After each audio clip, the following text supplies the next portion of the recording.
What if the person you overlooked turned out to be the one who changes your life forever?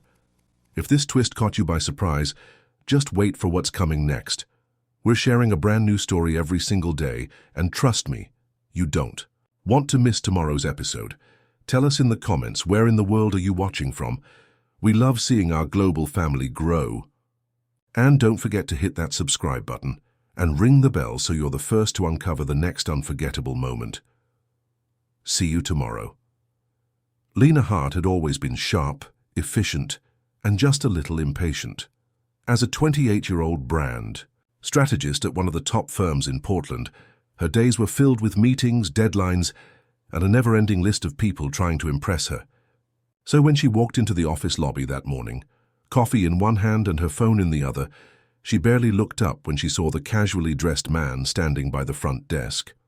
"Hey," she said without missing a beat, "I need you to pick up a client package from downstairs. It's urgent. Suite 205. Ask for Grace." The man blinked, slightly taken aback. He opened his mouth to say something, then stopped. A faint smile tugged at the corner of his lips. "Sure," he replied, nodding once before casually turning toward the elevator. Lena didn't give him a second thought. Just another temp or delivery guy, she figured. She had more important things to deal with, like the meeting with a mystery investor later that afternoon. The team had been buzzing about him for weeks. Big tech money, West Coast presence, potential, merger talks. But no one had met him yet, not even her boss. An hour later, the conference room was set, and Lena walked in with her tablet, expecting to greet the investor with her signature firm handshake and no-nonsense attitude. What she didn't expect was to see him, the so-called delivery guy from earlier, seated calmly at the head of the table.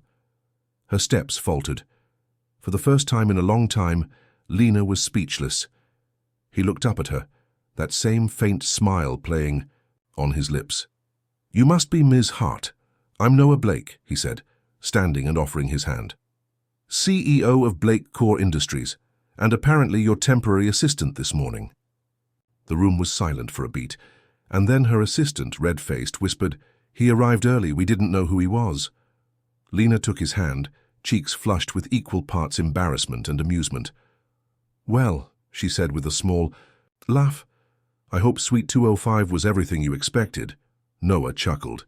It was enlightening, and just like that, the tone of the meeting shifted from formal and cold to something unexpectedly light, almost personal. In one awkward moment, Lena had mistaken a billionaire CEO for an errand boy, but instead of being offended, he found it refreshing. It wasn't every day someone spoke to him without pretense. What started as a simple mistake would soon unfold into something much more. A series of conversations, unexpected connections, and a growing curiosity between two people from completely different worlds. But in that very first moment, all Lena knew was this: she'd just misjudged the most important meeting of her year, and somehow she didn't regret it. Lena couldn't stop thinking about that meeting. Noah Blake, billionaire tech mogul, sharp as a blade and calm like still water, was the kind of man who could own the entire floor and still carry his own coffee. He wasn't just powerful, he was deliberate. And Lena had a growing suspicion that his visit wasn't just about some vague investment. 2 days later, she got her answer. Her boss called her into the boardroom. Noah was there again, this time in a tailored navy suit, a manila folder in front of him and that same easy expression on his face. "I'll get straight to the point," he said, eyes locking with hers. "Blake Core is preparing to expand operations on the West Coast. We're looking at building a green tech research campus, and the location we want is Maple Ridge." Lena froze. Maple Ridge wasn't just land, it was her childhood. A 110-acre stretch of forests, hills, and old barns nestled just outside of Ashland, Oregon. It belonged to her father, Samuel Hart. "No," she said quickly, voice tight. "That's not for sale." Noah didn't flinch. "I know. Your father's turned down 3 offers already, including one from us, anonymously." Of course he had. Samuel Hart wasn't a businessman. He was a builder, an old-school craftsman who poured his soul into every inch of that land. After her mother died, Maple Ridge had become his sanctuary, and Lena had promised she wouldn't let anyone touch it. So what was Noah doing here, trying again? He stood and pushed the folder across the table. Inside were detailed plans, eco-conscious, architecture, wildlife preservation efforts, renewable energy models, even a community center. "I'm not just trying to buy land," he said. "I'm trying to build a legacy, one that respects what your father created, not erase it." Lena looked up sharply. "You think a flashy design and a few solar panels are going to change his mind?" "No," he said, stepping closer. "But maybe you can." She didn't respond, heart racing. It wasn't just the proposal, it was the fact that this man had done his research. He knew about her father's past, the value of that land, and even the emotional weight it carried. Noah Blake was playing a long game, and he was playing it well, but he'd miscalculated one thing. Lena Hart didn't bend easily. "You want my help?" she asked, lifting her chin. "Then you'd better be prepared to earn it." A small grin tugged at his lips. Challenge accepted. The tension hung thick between them, neither one backing down. Lena didn't know what his endgame was, but she was starting to see just how far this man was willing to go, not just for the land, but maybe for something more. Lena didn't sleep that night. She kept replaying Noah's words in her head. Maybe you can. The nerve, the audacity. The man wanted to use her as a pawn to win over her father, and yet something about the way he said it didn't feel manipulative. It felt like a dare. By morning she had her answer. She wasn't going to let him get to her father so easily, but she would keep him close. She needed to know exactly what he was planning, and if necessary shut it down from the inside. So when Noah called her later that week and invited her to a charity tech gala his company was hosting, she surprised even herself by saying yes. "I'm not dressing up for you," she told him. "I wouldn't dare ask," he replied smoothly. "But just so you know, the dress code is black tie and brutal honesty." She could hear the smirk in his voice. The gala was held at a glass-walled venue overlooking the Willamette River. Soft jazz played under warm lights. It was elegant, thoughtful, and of course, eco-friendly down to the bamboo utensils. Lena hated how impressed she was. When Noah finally found her in the crowd, he looked completely in his element, hands in his pockets, charming executives and scientists with equal ease. But as soon as their eyes met, his attention snapped toward her like she was the only person in the room. "Lena," he said, with that maddening calm of his, "you clean up nicely." "I'm not here to flirt," she replied, stepping past him toward the sponsor board. "I'm here to see what exactly you think you're selling to the world." "Same thing I'm offering your father," he said, following her. "A better future, a smarter one." She turned to him, eyebrows raised, one with a Blake Core logo on it. His smile faltered just a bit. That night they danced around each other, literally and figuratively. Conversations turned into debates.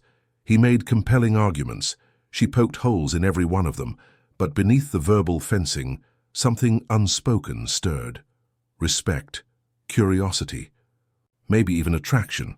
Then came the unexpected. In the final hour of the gala, a PR stunt Noah's team had organized suddenly went sideways. An influencer he'd invited to live stream the event decided to call the project a corporate land, grab live on air, sending social media into a frenzy. Noah looked furious, but Lena, she saw an opportunity. "This is how the public sees your plan," she said, stepping in front of a camera with him. "You can either ignore it or fix the narrative." Without hesitation, he handed her a mic, and in that moment, standing side by side on a stage meant to sell dreams, they found themselves unexpectedly united. Not just in damage control, but in purpose. She didn't trust him. Not yet. But now, she understood him, and she realized if Noah Blake wanted to get to her father, he'd just have to go through her, and that was going to be fun. After the gala, everything shifted. Lena wasn't sure if it was the way Noah handed her the mic when things went south, or how he trusted her without hesitation in front of hundreds of guests and thousands of live viewers. But something cracked, opened between them that night, just a little, and Noah didn't waste time. The very next morning he sent her a thank you text. Short, simple. You saved the night. Coffee on me? She stared at her phone longer than she should have. Her reply? Only if it's black, strong, and comes with answers. They met at a quiet local cafe tucked behind an art gallery. Her choice. She liked places that didn't try too hard. Noah showed up dressed down again. Hoodie, jeans, baseball cap, the billionaire version of blending in. So, she said as they sat, what's next? You charm the daughter, then go in for the deal. He leaned back, eyes steady. That was never the plan. But you're not denying it worked, she shot back. He smiled. I'm not here to win over your father through you, Lena. I'm here because you're the only one who's actually listening, even if you don't agree with me. That stopped her. It wasn't a line. There was something quiet in his voice. Something real. Over the next few weeks, their interactions became more frequent. What started as coffee turned into late-night phone calls. Lunches turned into long walks through the city. They'd argue over environmental strategy, corporate, ethics, and personal boundaries. Then laugh about the way they both hated small talk. He showed her blueprints, real ones, not the glossy PR materials. She told him stories about growing up on Maple Ridge, running barefoot through wildflower fields, helping her dad sand down old wood in the barn, the way her mom used to hang wind chimes on every tree. And slowly, the walls between them began to fall. One evening, after they wrapped up a community workshop together, Lena found herself standing next to him in a parking lot under the glow of a street lamp. They were alone, tired and quiet. You know, he said softly, I didn't expect any of this. Any of what? This, whatever this is between us. You were supposed to be the one obstacle. Turns out, you're the reason I'm still here. The air thickened. Her heart thudded louder than it should have. This is dangerous, she whispered, I know. Because if you're lying, I'm not.